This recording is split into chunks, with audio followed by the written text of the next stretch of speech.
Hey there, welcome to 5-Minute Book Reviews by John Hartness. I'm a professional writer, editor, publisher, podcaster, and reader. I read for a living. I read submissions. I read books that come in to Falstaff Books to see if we want to publish them. But of course, I also read for pleasure. And what I'm going to do with these short book reviews is I'm going to talk about the books that I'm reading or have just finished, because I can't really review a book until I've finished it, and give you some of the insights from a writer's perspective, as well as just give you an idea of what I read and what I like, and give you some tips on cool stuff to go buy. Also, these aren't being reviewed this week, but you should totally go out and buy Dangerous Ways by R.R. Verde and Broken Lands by Jonathan Mayberry.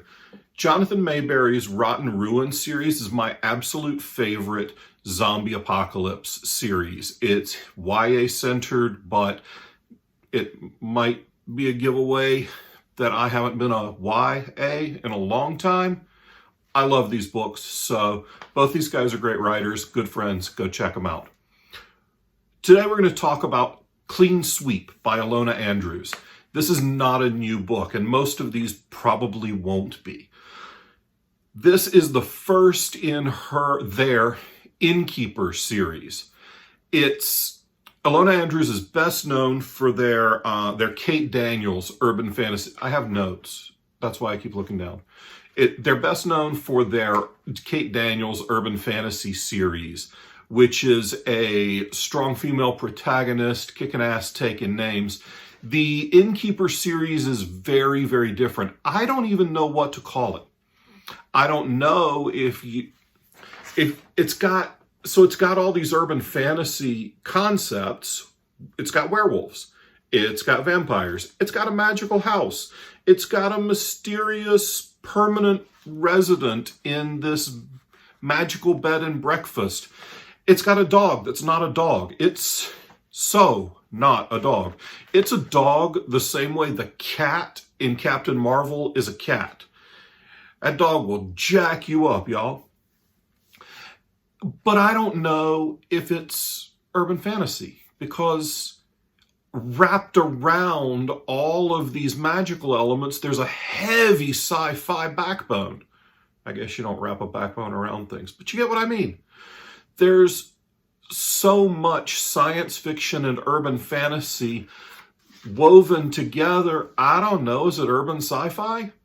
Which doesn't make sense either. It's great. It's a fantastic book. It's even got a couple of little paranormal romance elements, although not real heavy, and nobody gets laid. So no boning.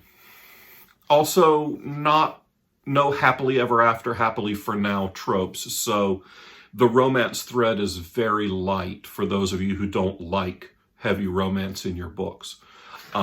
I do like romance in my books, by the way. Also, the characters are lovely. You've got the closed world trope in which one character that knows there's magic all around has to keep other people from finding out that there's magic all around, and there's an inherent tension there. Then you've got the discovery trope where one character thinks that their magic comes from one place, but it really comes from another place, and you've got all of that. Then you've got missing parents as a trope. And I use the word trope not in a derogatory way, because these are very, very well done. I really liked this book. I don't remember. I guess I picked it up because it was on sale on a BookBub or something, but these books are very reasonably priced ebooks. They are $5 each, and the new one that just came out, I think, is on sale for $4 while it's new. So the price is right. Cover art is solid. You'll see that over here. They're cute. They're lighter urban fantasy. They're not like... So Sandman Slim is dark as fuck, right? This is not like that. This is very much bad stuff happens, but we deal with it and we continue to try and learn more about ourselves as we go on. If I were to compare it to one of my series, it's on the same level as Black Knight Chronicles as far as dark or light, because bad stuff happens, but nobody's really hating on life too much. So I really enjoyed it. I'll absolutely be picking up the further books in the series, and I think you should go do that too. And now I'm out of time because my 5-minute book review is now 6 minutes long. So I'm out.